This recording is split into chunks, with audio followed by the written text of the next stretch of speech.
আসসালামু আলাইকুম। আমি আফসানা আফিয়া। আমার চ্যানেলে আপনাদেরকে আরও একবার স্বাগত জানাই।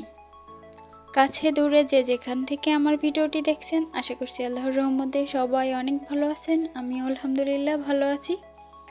চলে আসলাম নতুন আরও একটি ভিডিও নিয়ে। আশা করছি ভিডিওটি শুরু থেকে শেষ পর্যন্ত আপনারা আমার সাথেই থাকবেন আর শুরুতে একটি লাইক দিয়ে দেখা শুরু করবেন।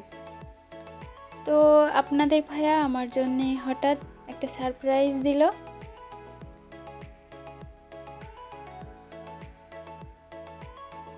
সে যশোর জেলা শহরে গিয়েছিল এবং আড়ং থেকে আমার জন্য এই কুকারিজ আইটেমগুলো নিয়ে আসলো। তো এই বাটিগুলো দেখে আমার খুবই ভালো লেগেছে।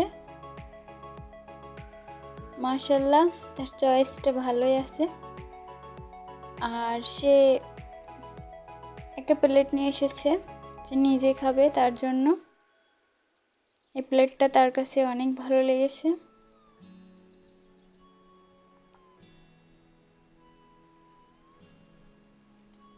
এর ভিতরে একটা লুঙ্গি আছে, সেটা আপনাদের নাই দেখলাম।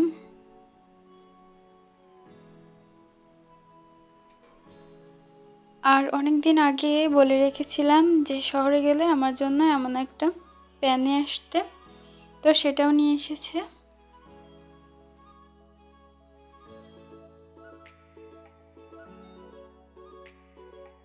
তো সব আইটেমগুলো আপনাদেরকে দেখিয়ে দিলাম। আর এগুলোর পিছনে মূল্য লেখা ছিল, আমি আপনাদেরকে দেখিয়ে দিয়েছিলাম।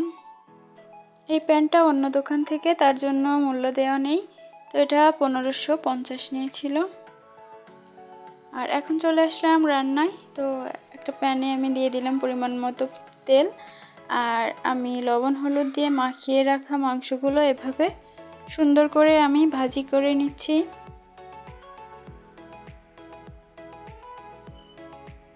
মাংসগুলো ভাজি হয়ে গেছে, এখন আমি এগুলো উঠিয়ে রাখলাম।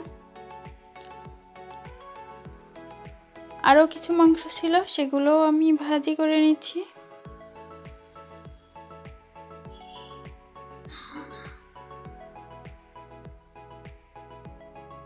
এখন সব মাংসগুলো ভাজি হয়ে গেল। তো আমি আরেকটা কড়াইয়ে দিয়ে দিলাম পরিমাণ মতো তেল, দিয়ে দিলাম 3 টুকরা তেজপাতা, 2 টুকরা দারচিনি, আর এখানে আছে পেঁয়াজ, রসুন, আদা বাটা, জিরা মশলা বাটা। সব উপকরণ আমি ভালোভাবে একটু ভেজে নিচ্ছি। তারপরে দিয়ে দিলাম একটু পানি, দিয়ে দিলাম 1 চামচ লবণ, 1 চামচ হলুদ, দিয়ে দিলাম শুকনো মরিচের গুঁড়া,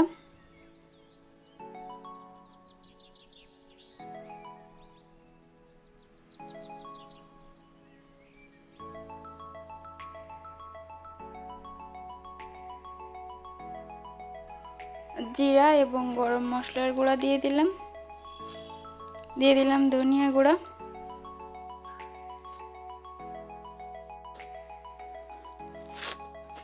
মশলাটা কষানো হয়ে গেলে এর ভিতরে আমি দিয়ে দিলাম মাংসগুলো মশলার সাথে আরও কিছুক্ষণ কষিয়ে দিয়ে দিলাম গরম পানি, আর ঢাকনা দিয়ে ঢেকে এটা আমি 20 মিনিট মতো রান্না করে নিব। তো রান্নাটা হয়ে গেছে, আমি নামিয়ে নিলাম। আর আমি এখন সিম রান্না করব, তার জন্য সিম সিদ্ধর জন্য পানি দিয়েছি, আর দিচ্ছি লবণ,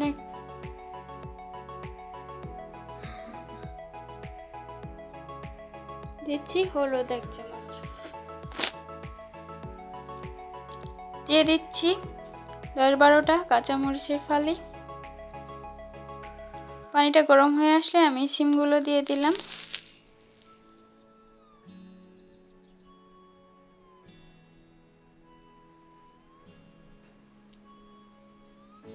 সিমটা আমি একটু কমিয়ে নেওয়ার জন্য ঢাকনা দিয়ে ঢাকলাম।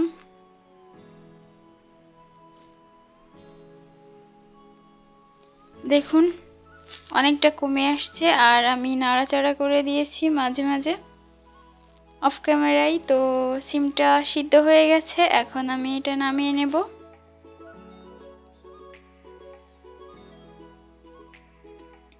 আরেকটা কড়াইয়ে আমি দিয়ে দেব পরিমাণ মতো তেল, আর দিয়ে দিচ্ছি পেঁয়াজ রসুন কুচি। পেঁয়াজ রসুনটা যখন লাল হয়ে আসবে তখন আমি দিয়ে দিচ্ছি এর ভিতরে সিদ্ধ করে রাখা সিম।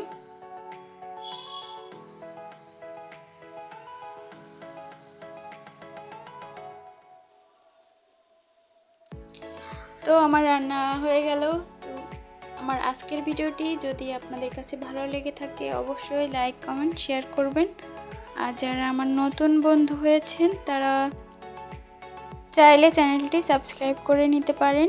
তো আজ পর্যন্ত, দেখা হবে পরবর্তী ভিডিওতে। সবার সুস্বাস্থ্য কামনা করে আজকের মতো এখানেই বিদায় নিচ্ছি। আল্লাহ হাফেজ। আসসালামু আলাইকুম।